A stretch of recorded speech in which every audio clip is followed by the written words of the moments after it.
guys, welcome back to the Southside. I'm Dejan Kovacevic of DK Pittsburgh Sports. This is Double Shot of Steelers, and it's coming to you from the real home of your favorite football team. I know a lot of people think of Acrisure Stadium as being that. Only 8 to 10 times a year. This is where their headquarters are. This is where they do their thing. And today, it's where they resumed practicing for the first time since minicamp, having been in Latrobe for 3 weeks. This is a setting where you have a chance, in general, to do a bit of a reboot as a team, as a group. You have a chance to say, okay, we're getting there. It's a little bit closer now. No more dorms, no more. It's just a good mental cleansing spot. That, to be honest with you, was kind of the impression that I got from these guys today. Everything felt a little bit fresh, a little bit new. Oh, and there was something else. As soon as you walk into the locker room, now this wasn't new for them. This was new for reporters. We haven't been in there all summer. Was the locker room. Now, this was not something splashy. Remember, this is the Rooneys we're talking about, and this is the Steelers we're talking about. They don't do splash and style and whatever. But you turn the corner and you head into the room, and you see the first thing is a big, giant Steelers logo that's lit up, and it has these white vertical lights. And, it could have been done, in a cooler way. The white lights could have been gold or whatever, but it was something. Walk in, you make a turn to one side or the other, and you see that the walls were painted. The walls are now solid black. They were a lighter, drabber color in the past. They replaced the carpeting. Now, the total bill for this probably was in the area of $239. However, it was something. It shows that somebody, probably all the way up to Art Rooney, was at least listening to the players talking about the locker room. Now, keep this between us. When I brought this up with one of the players, and I said, wow, how high do you think this is going to move the Steelers onto those annual NFL Players Association rankings for locker room facilities? And he turns around and says, probably to number 32. So, okay, you can't win with these guys. Do not take this stuff seriously. Believe me when I tell you they don't take it that seriously. They fill out the survey the way they fill it out, and that's that. Nobody spends any time fussing over it. All right, when we come back, I'm going to share with you some more goodness or freshness that I felt here today on the Southside. At DK Pittsburgh Sports, we take pride in coverage that connects our city's fans to their favorite teams. Now, that connection's stronger than ever. Introducing our all-new state-of-the-art app. Find expert inside reporting and original podcasts. Check live box scores. Track the latest stats. Chat it up with our community of thousands of fans, all in one place. The new app from DK Pittsburgh Sports. Coverage that connects.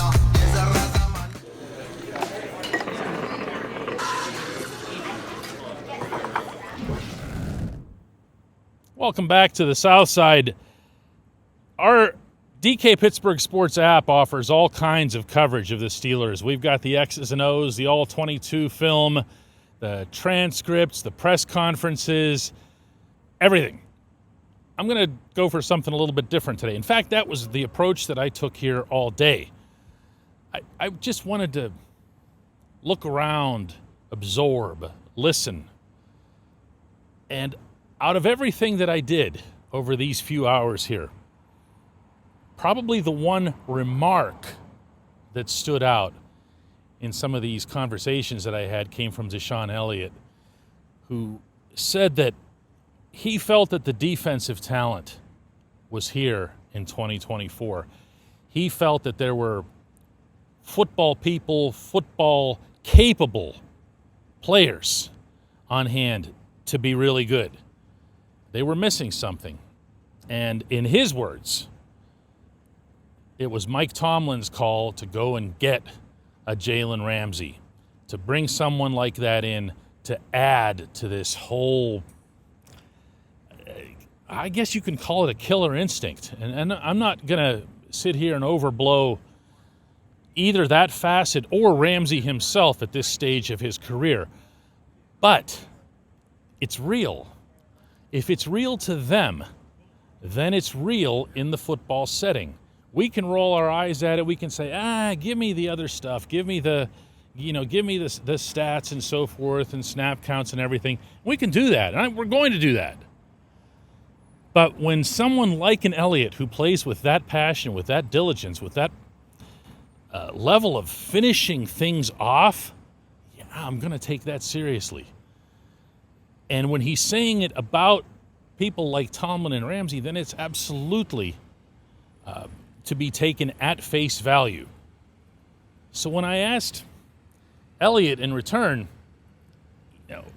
can this whole defense adopt that? Can this whole defense become, that type of? I mean, they're using the word vicious to describe Ramsey, so I'm just going to go ahead and use it too.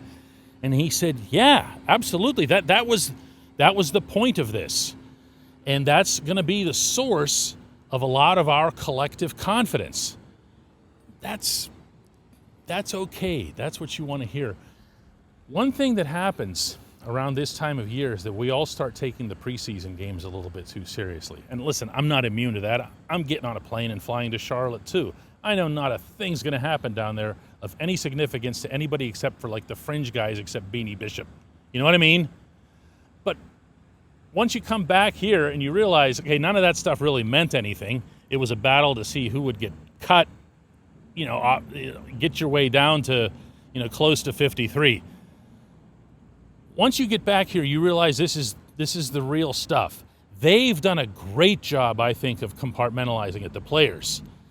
They feel like they know what they have based on the drills that they've performed out in Latrobe, based to an extent on the joint practice that they had with the Buccaneers last week, for good and bad. There was stuff that they didn't like in there. And they feel like they've got something, borrowing from Elliott here, that's special on the defensive side. Nobody's using special on the offensive side, but they are on the other side of the ball. And as such, there's a calmness about them, and at the same time, an eagerness to get to the real games. That, my friends, is exactly what you would want to feel over here. Patrick Queen, tell me about the team coming together. Tell me about the defense coming together. Good feel. Yeah, I feel great. I feel like we're gonna have a great defense. I feel like we got guys all around that can play each position, that could blitz from different spots, cover from different spots. It's a whole bunch of stuff that we could do. We can move guys around up front and get into some different looks up front. So it's a whole bunch we could do with this defense. And then I feel like the special thing about Latrobe is we was able to build that relationship with each other, being there, stuck there, nowhere to go, just to be able to gel. So I think we got a special group. Where do you see this team's confidence right now, the cohesiveness, the feel? I don't know that I'm looking to measure that, to be quite honest with you. You can develop false confidence in August. Those things become real, obviously, in September. Funny thing about Mike Tomlin, you can criticize him. You can go so far as to call for his firing after last season, which I did, and it's a stance that I hold to this day. I feel like the Steelers would have benefited from a fresh start at this juncture in time. Well, all of that got blown to bits, not least of which was doing things aimed at the future and so forth. It just became a case of run it back with Tomlin and go get a bunch of players and win everything now. Okay, well, they're here now. He's here now. And the one thing that you can always say about him is that he has his finger on the collective pulse of this team. Or he is the collective pulse of this team. That's how involved, that's how engaged he is with these players. If you ever want to know what's going on in the locker room, just watch and listen to him in whatever form you can, and you'll have that sense. So when you see him the way I just showed you, that's what I'm getting here too. It's little stuff. It's little stuff. It's watching the offensive linemen today gather before practice around Isaac Seumalo and have all kinds of conversations around Calvin Anderson, the veteran backup tackle, and talk about things. And you could just tell from their hand gestures that they're getting into, they're talking about football stuff. It's watching the inside linebackers who are competing with each other, Peyton Wilson and Cole Holcomb, getting along like best buds. It's watching them understand that they're battling for playing time, but at the same time, they're battling for the same cause at the end of the day.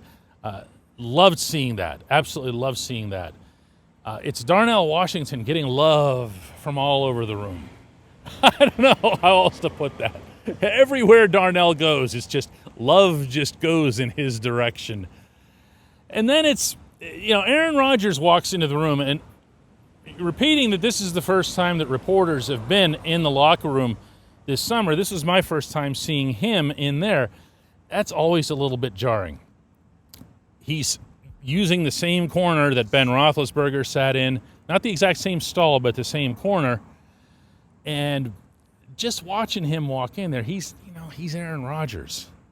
And that's not a thing that you get past quickly, even just as someone who's observing from afar like I am. He comes in, and he sneaks behind Zach Frazier. And the rest of the offensive linemen see him. They don't say anything. He's still sneaking, and he widens his arms and reaches them around either side of Frazier's belly and tickles him. And the place busts out laughing. I would hope that everybody who has listened or watched or read my stuff over the past few months would know my stance on the Steelers signing Rodgers. I was really concerned about a lot of aspects, but none of them more so than why would he want to do this, or why would he want to do this specifically in Pittsburgh? I see this on a daily basis now. I don't wonder anymore. I don't have to guess at it. He's not doing that for show.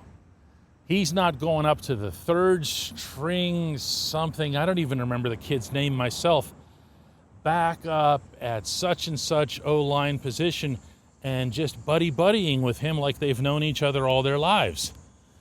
He's not doing that to impress anybody. There's nobody there to impress unless you count me, and I'm not anybody. I'm just standing there at the back of that side of the room.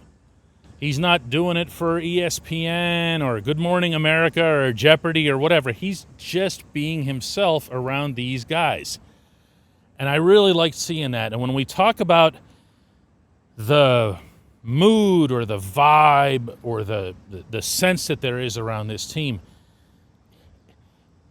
on the offensive side, it doesn't begin with him. It also ends with him. This is Rodgers' offense. You did not hear me say that about any of Ben Roethlisberger's various replacements in recent years. I came close to it late in the 2023 season because there was an urgency to it. Mason Rudolph was trying to get this team into the playoffs, and they all decided he's our guy. This is different. This guy, Rodgers, has the offense eaten out of his hand like this. And not in some obnoxious way. They're just ready to follow wherever it is that he leads. That's been something to see. It really has. Guys, I appreciate you being with me. I appreciate you following all of our content on the DK Pittsburgh Sports app. I really appreciate hearing from so many of you over the past weekends when I made what I thought was a silly offer that a handful of people would respond to. And I said, if you download our app and then email me, I'll get you a massive discount on the premium version, the one that has no ads and comments and all that other good stuff. And let's just say I have not stopped answering those yet, and I apologize to those of you who have not gotten a response yet. I'm working on it. I got to take care of this stuff first. But my email address, after you download the app, go to either Apple in the App Store, or Google's or Android Google Play, and just type in DK Pittsburgh Sports, and we'll show up there. The download itself is free. If you want the good version of the app, email me at dk@dkpittsburghsports.com, and I will hook you up with a massive discount, like one that you're not going to say no to. So until tomorrow.